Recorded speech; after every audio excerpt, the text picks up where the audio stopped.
ஒரு மாஸ்க்ன்றது என்ன, ஒரு சர்ச்சுன்றது என்ன, ஒரு கோவில்ன்றது என்ன செதஞ்சிட்டு எதுக்கு சார் நீங்க எல்லாம் பாராளுமன்றத்துல ஒரு எம்பியா இருக்கீங்க? அவங்க கிட்ட இந்த 10,000 கோடி சொராண்டிட்டு நான் பப்ளிக்ல நான் தைரியமா திரியிறேன் பாரியா. நான் கோவில இடிக்கிறேன், நான் மாஸ்க் இடிக்கிறேன், நான் சர்ச்சை இடிக்கிறேன், நான் மக்களோட நம்பிக்கை இடிக்கிறேன். எவன் வேணா எப்படி வேணா போட்டோம், நான் பாரு கெத்துன்னு இருக்கிறான்னு பாருங்க. இவங்க எல்லாம் இன்னைக்கு T R Baalu should be arrested. 100 கோடி இழப்பீடு நஷ்டம் கேட்டிருக்காரு டிஆர் பாலு அவர்களே. ஏன்னா உங்களுக்கு அது பாக்கெட் மணி ஆச்சே. ஏன்னா நீங்க பிக் பாக்கெட் அடிச்சது, தமிழ்நாட்டுல இருந்து பிக் பாக்கெட் அடிச்சது வெறும் 10,000 கோடி.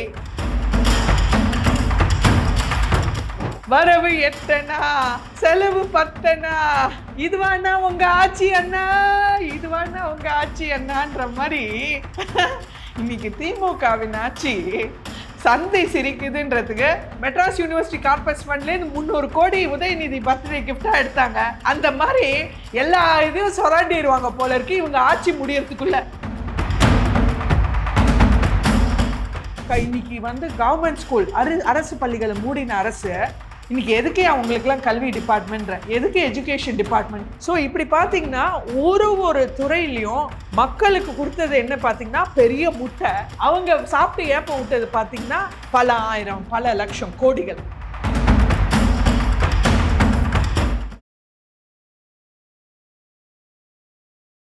இளையபரத நேயர்களுக்கு வணக்கம். இன்னைக்கு நம்ம நேர்காணலில் நம்ம சிறப்பு விருந்தினர் பாஜகவை சேர்ந்த பிரியஸ்ரீ மேம் அவர்கள் தான். மேம் வணக்கம் மேம். மேம் ஆக்சுவலாக நேற்றுக்கு கோர்ட்டில் மிகப்பெரிய ஒரு காரசாரமான விவாதங்கள் போயிருக்கு. மேபி அட்வொகேட்ஸுக்குள்ளே தான் போகப்பட்டிருந்தாலும் அண்ணாமலை அவர்களே பல கேள்வியில் டிஆர் பாலுகிட்ட வச்சிருக்காங்க. என்ன மாதிரி விஷயங்கள் அங்கே பகிரப்பட்டுச்சு மேம் கோர்ட்டில்? அதாவது நம்ம கப்பல் பாலு அவர்கள், கப்பலோட்டிய பாலு, ஏன்னா தமிழனின் பெருமையை காப்பாற்றணுமே, கப்பலோட்டிய தமிழனின் மண்ணில் பிறந்தோன்றதுக்கு கப்பல் பாலு அவர்கள் வெறும் ஒரு 10 கப்பல் தான் சொந்தம். ஒன்றும் பெரிய விஷயம் இல்லை. இல்லை மேம் 10 சொல்லியிருக்காரு, நான் 2 தான் வாங்கியிருக்கிறதா சொல்கிறாரு மேம். அதான் 10+2 இருக்கும், செலக்டிவ் அமினிஷியா. லேட்டஸ்ட்டாக 2 வாங்கியிருப்பாரு மொத்தமாக சேர்த்தா. அதாவது இன்னைக்கு கப்பல் பாலு அவர்கள், பாலு சார் உங்களை மாதிரி நல்லவங்க தமிழ்நாட்டில் அப்பப்பப்பா கண்ணில் தண்ணியாக வருது. எப்படி சார் வெறும் இவ்வளோ சீப்பாக வெறும் 10,000 கோடி ஊழல் பண்ணியிருக்கீங்களே? வெறும் 10,000 கோடி தான், ரொம்ப ரொம்ப ஸ்மால் நம்பரில். அதாவது வெறும் 10,000 கோடி ஊழல் பண்ணிட்டு 21 கம்பெனியை நடத்தி அந்த கம்பெனி பேரில் 10,000 கோடி ஊழல் பண்ணிட்டு நீங்கள் வாயை திறந்தாலே அனல் பறக்குமாமே. அது மாதிரி நீங்கள் ஆர்எஸ்எஸ் ஜட்ஜு, பாராளுமன்றத்தில் ஒரு ஜட்ஜை இப்படி புகழலாமா சார்? ஆர்எஸ்எஸ் ஜட்ஜுன்னு, அதாவது மக்களோட ஒரு ஹைகோர்ட் ஜட்ஜை, ஒரு ஜுடிஷியரி, ஒரு ஸ்டேட்டோட ஹையஸ்ட் ஃபார்ம் ஆஃப் லா பாடி, அதோட ஜட்ஜை ஆர்எஸ்எஸ் ஜட்ஜுன்னு போட்டு புகழ்ந்து தள்ளிட்டீங்க. அடுத்து நம்ம தமிழ்நாட்டை சேர்ந்த எம்பி அவரை எல் முருகன் அவரை அன்ஃபிட் ஃபார் பார்லிமெண்ட் சொல்லிட்டீங்க. அதாவது உங்க வாயை திறந்தாலே நாறுது சார், நாறுது. திரு சொதப்பல் பாலு அவர்களே, மக்களை மதிக்க தெரியாத, மக்களின் மரபை, மக்களின் கலாச்சாரத்தை குப்பையில தூக்கி போடுற பாலு அவர்களே, என்ன சார் சொன்னீங்க மைக்க பிடிச்சு கட்சி மீட்டிங்ல? நான் 100 வருஷம் கோவில இடிச்சிருக்கேன் பாரு, நான் 100 வருஷம் மாஸ்கை இடிச்சிருக்கேன், நான் 100 வருஷம் சர்ச்சை அடிச்சுக்கிறேன்னு மக்களோட நம்பிக்கை சார், மக்களோட நம்பிக்கை. ஒரு மாஸ்க்ன்றது என்ன, ஒரு சர்ச்சுன்றது என்ன, ஒரு கோவில்ன்றது என்ன செதஞ்சிட்டு எதுக்கு சார் நீங்க எல்லாம் பாராளுமன்றத்துல ஒரு எம்பியா இருக்கீங்க? உங்க பையன் மினிஸ்டரா இருக்காரு. எந்த கேடு கேட்ட அரசாங்கம்னு நான் கேட்கிறேன் டிஆர் பாலு அவர்களை. அதாவது இன்னைக்கு கப்பல் பாலு அவர்கள் எந்த அளவுக்கு இது ஒரு அண்ணாமலை அவர்களுக்கும் டிஆர் பாலுக்கும் உள்ள ஒரு போராட்டமா பார்க்க முடியாது. இன்னைக்கு மக்களுக்கும் திமுகவினருக்கும் ஒரு மிகப்பெரிய ஒரு போராட்டமா தான் நம்ம எடுக்கணும். அதாவது மக்களோட மரபை மதிக்க தெரியாத சொதப்பல் பாலு அவர்களே, 10,000 கோடி ஒரு இன்னைக்கு தமிழ் குடிமகனும் தெரிஞ்சுக்க வேண்டிய விஷயம். 10,000 கோடி யார் பண்ணோன்ற உங்க பணம்யா, உங்க பணம். ஒரு தமிழனின் பணம். ஒரு தமிழ்நாட்டுல உள்ளவங்க ஒவ்வொருத்தரும் பாவம் ஓடா உழைச்சு வேர்வையை சிந்தி ரத்தத்தை சிந்தி குடும்பத்தை பார்க்க முடியாம அவங்கள பார்த்துக்க முடியாம ஒரு நாள் ஓடா உழைச்சு கவர்மெண்ட் கட்டுற வரி பணம். அதில் நீங்க அசால்ட்டா ஒரு 10,000 கோடி ஊழல் பண்ணிட்டு அவரை பாருங்க மைக்ல எப்படி பேசுறாருன்னு. எப்படி பேசுறாரு? தமிழ்நாட்டுல இருக்கிற மக்கள் நீங்க உங்க வாழ்க்கை முழுக்க சம்பாதிச்சா கூட 10,000 கோடி யோசிக்க முடியுமாயா? 10,000 கோடி நினைச்சு பார்க்க முடியுமா? அப்படிப்பட்ட பணம் 10,000 கோடிய ஏன் உங்க குடும்பம் முழுக்க சம்பாதிச்சா, ஏன் உங்க அப்பன் பாட்டன் சித்தி சித்தப்பா எல்லாரும் சம்பாதிச்சாலும் வாழ்க்கை முழுக்க 10,000 கோடி ஒன்னால சிந்திச்சு கூட கனவு கூட காண முடியுமாயா? நீ 24 மணி நேரம் உழைச்சா கூட. அப்படிப்பட்ட 10,000 கோடியை திருடிட்டு எப்படி தில்லா பேசுறாரு பாருங்க மைக்க பிடிச்சு. இதெல்லாம் ஏன் காரணம்? என்ன காரணம்? மக்கள் நம்ம தான் காரணம். நம்ம கேள்வி கேட்கணும். இன்னைக்கு அண்ணாமலை அவர்கள் இத ஒரு தமிழனா, சாதாரண ஒரு தமிழ்நாட்டு குடிமகனா இன்னைக்கு இந்த கேஸ முன்னெடுத்திருக்காரு. அவருக்கு என்ன வந்துச்சு? அவரும் இப்ப போயிட்டே இருக்கலாமே. எல்லாருக்கும் 1000 பிரச்சனை இருக்கு. அவரும் போயிட்டே இருக்கலாமே. அவர் ஒரு சாதாரண தமிழ் மக்களின் பிரதிநிதியா இந்த இடத்துல நிக்கிறாரு. இந்த டிஆர் பாலு கேஸ்க்கும் அண்ணாமலை அவர்களுக்கும் என்ன சம்பந்தம்? ஒண்ணுமே இல்லையே. ஏன்னா இன்னைக்கு இந்த ஒரு விஷயம் தமிழ்நாட்டை ஒரு தமிழனை எப்படி ஒரு இழிச்ச வாயனாக்கி அவங்கிட்ட இந்த 10,000 கோடி சொராண்டிட்டு நான் பப்ளிக்ல நான் தைரியமா திரியிறேன் பாரியா. நான் கோவில இடிக்கிறேன், நான் மாஸ்க் இடிக்கிறேன், நான் சர்ச்சை இடிக்கிறேன், நான் மக்களோட நம்பிக்கை இடிக்கிறேன். எவன் வேணா எப்படி வேணா போட்டோம், நான் பாரு கெத்துன்னு இருக்கிறாங்க பாருங்க. இவங்க எல்லாம் இன்னைக்கு T R Baalu should be arrested. T R Baalu should be arrested and immediately for first மக்களோட வரி பணத்தை திருடிட்டு இப்படி தைரியமா தில்லா மக்கள் எதிரே பேசுறதுக்கு நீங்க he should be arrested. and இல்லாட்டி இதை தாண்டி டிஃபமேஷன் கேஸ் ஃபர்ஸ்ட், அதாவது திருடர்னு இவன் திருடி வரான், அப்புறம் அதை நம்ம சொல்லக்கூடாதான், நம்ம அதை சொல்ல போனா நம்மளே அடிக்க வருவாராம். என்னையா நியாயம் இது? இன்னைக்கு அண்ணாமலை அவர்கள் ஒரு தமிழனா சாதாரண ஒரு குடிமகனா போய் என்னையா 10,000 கோடி திருடிருக்கேன்னு கேட்டா அதுக்கு அவர் மேலேயே கேஸ் பாஞ்சு டிஃபமேஷன் கேஸ். பாவம் அவர் பொண்டாட்டி பிள்ளையெல்லாம் எடுத்திருக்காங்க. அவருக்கு இது தேவையா? அவருக்கு இது தேவையா? அவர் பாவம் தின வாழ்க்கையில அவரும் ஓடிட்டு இருக்காரு நம்மள மாதிரி. உங்களை மாதிரி 10,000 கோடி ஊழல் பண்ணிட்டு என்ன சொகுசு கார்லயே வராரு? அவர் பாவம் அவர் ரெண்ட் யாரோ கட்டுறாங்க, யாரோ ஃப்ரெண்ட்ஸ் எல்லாம் பார்ட்டிக்கு எல்லாம் ஹெல்ப் பண்ணி அவர் எப்படியோ வாழ்க்கையை நடத்திட்டு இருக்காரு. அவர் வாழ்க்கையில இன்னைக்கு டிஃபமேஷன் கேஸ் எதுக்கு? 100 கோடி இழப்பீடு நஷ்டம் கேட்டிருக்காரு டிஆர் பாலு அவர்களே. ஏன்னா உங்களுக்கு அது பாக்கெட் மணியாச்சே. ஏன்னா நீங்க பிக் பாக்கெட் அடிச்சது, தமிழ்நாட்டிலேருந்து பிக் பாக்கெட் அடிச்சது வெறும் 10,000 கோடி. அதுல 100 கோடி என்ன சார்? நாட் ஈவன் 10%, 1% தானே. ஸோ அந்த 1% டிஆர் பாலு அவர்கள் அவர் தாராள மனசு பாருங்க. நான் மக்கள்கிட்டேருந்து திருடுவேன், அதை நீ கேட்டேன்னா உங்ககிட்டேருந்து ஒரு 100 கோடியை திருடுவேன். மொத்தம் இந்த 10,100 கோடி, அதுல நான் வெறும் இந்த 100 கோடியை யாருக்கு கொடுப்பேன்? Chief minister public relief fund கொடுப்பாராம். ஏன்னா ஃபர்ஸ்ட் உங்க ரிலீஃபை பாருங்க. இந்த மாதிரி 10,000 கோடி திருடிட்டு நீங்க இப்படி லாந்திட்டு இருக்கீங்களே, மக்கள் உங்களை 2026 அடிக்கிற அடியில, சாட்டை அடியில உங்களுக்கு தான் ரிலீஃப் ஃபண்ட் வேணும். அது ஞாபகம் வச்சுக்கோங்க. அதாவது இந்த டிஆர் பாலு கேஸ, இந்த டிஎம்கே ஃபைல்ஸ் ஒரு தமிழனும் தெரிஞ்சுக்க வேண்டிய ஒரு உண்மை. ஏன்னா அப்புறம் நீங்க யாருக்கு ஓட்டு போடுங்கன்னு நீங்க டிசைட் பண்ணுங்க. ஏன்னா வாக்குரிமை உங்க உரிமை.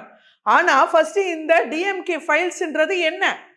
2023 14 ஏப்ரல் தமிழ் புத்தாண்டு அன்னைக்கு நம்ம அண்ணாமலை அவர்கள் தமிழனுக்கு நல்லது பண்ணணுன்றதுக்காக இந்த டிஎம்கே ஃபைல்ஸ் ரிலீஸ் பண்றாரு.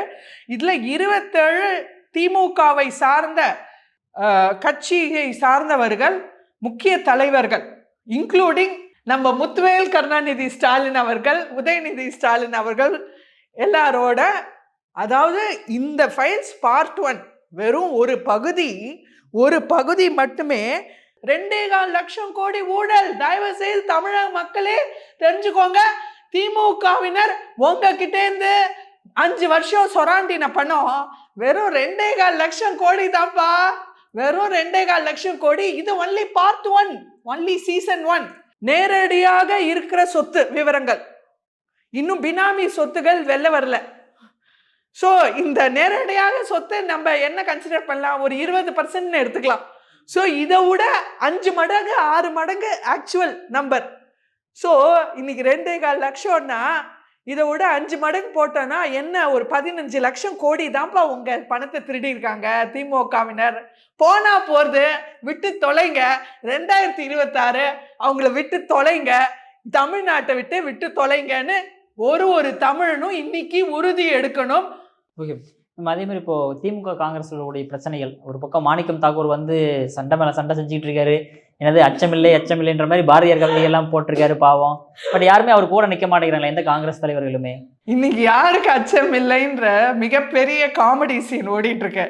ஏன்னா உதவாநிதி அவர்கள் மேடைக்கு மேடை எங்களை விட்டு போகாதுன்னா அவர் தான் ஆக்சுவலி அச்சமில்லைன்னு போடணும். அந்த மாதிரி இன்னைக்கு யாருக்கு அச்சம் இல்லைன்ற மாதிரி எல்லாரும் அச்சத்துல முழுகி இன்னைக்கு தத்தளிச்சிட்டு இருக்காங்க. திமுகவினரா இருக்கட்டும், காங்கிரஸா இருக்கட்டும், இந்த தேர்தல் வர எலெக்ஷன் ஃபீவர்ல. ஸோ இன்னைக்கு மாணிக்கம் தாக்கூர் அவர்கள், அதாவது இன்னைக்கு காங்கிரஸ் இன்னைக்கு எப்படி ஒரு திமுகவின் கொத்தடிமையா உருவெடுத்து திமுகவின் கொத்தடிமையாவே உருமாறி இன்னைக்கு இருக்குன்றதுக்கு மாணிக்கம் தாக்கூர் அவர்கள் ஒரு சிறந்த முன்னோடி.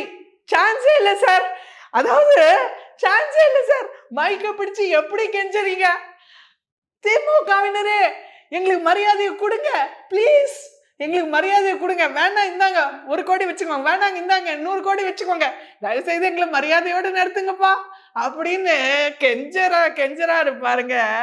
அடுத்து சொல்றாரு ஸ்டாலின் அவர்கள், ஃபர்ஸ்ட் மாணிக்கம் தாக்கூர் அவர்கள் தெரிஞ்சுக்கணும், மரியாதை இல்லை சார், கெஞ்சிதான் வரணுமா? தமிழ் மானமே சந்திச்சிருக்குது, தமிழ் மண்ணோட மானமே போயிடுச்சு. அடுத்து அவர் சொல்றாரு, ஸ்டாலின் அவர்கள் அடிக்கடி மேடையில சொல்வார், எனக்கு இப்பதான் ரியல் மீனிங் புரிஞ்சுது, இவ்வளவு நாள் ரீல் தான் பார்த்தேன், இன்னைக்கு ரியல் மீனிங் புரிஞ்சுது. ஸ்டாலின் அவர்கள் அடிக்கடி சொல்வாரு, நாங்க எப்பவுமே டெல்லிக்கு அவுட் ஆஃப் கண்ட்ரோல். இன்னைக்குதான் புரிஞ்சுது அவர் மீன் பண்றது ராகுல் காந்தி அவர்கள்னு. ஏன்னா மாணிக்கம் தாக்கூர் அவர்களே பாவம் வாயில வளர்த்தாரு, எங்களுக்கு கண்டிப்பா மரியாதை கிடைக்கும், ஏன்னா டெல்லியில இருந்து ராகுல் காந்தி அவர்கள் ஸ்டாலின் கிட்ட பேசிட்டாரா?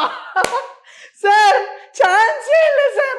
இங்க இருக்கிற அறிவாலயத்துல இங்க இருக்கிற 10-20 கிலோமீட்டர் ஸ்டாலின் அவர்கள் உங்களுக்கு பேசுறதுக்கு நாக்குல நரம்பில்ல, அங்க டெல்லியில இருந்து கண்ட்ரோல் வருதே சார், சான்ஸே இல்லை சார். இன்னைக்கு காங்கிரஸ் ஊத்திக்கிச்சுன்றதுக்கு இது மிகப்பெரிய முன்னோடி. ஏன்னா இன்னைக்கு இவ்வளோ நாள் எங்களாலதான் திமுகவுக்கு வெற்றி வந்தது பாத்துக்கோங்க அப்படின்னு இவங்களே கூவி, அதாவது யாரும் இல்லாத டீ கடையில டீ ஆத்த ட்ரை பண்றாரு மாணிக்கம் தாக்கூர் சார். ப்ளீஸ் உங்களையே நீங்க காமெடி பண்ணிக்காதீங்க பப்ளிக்ல.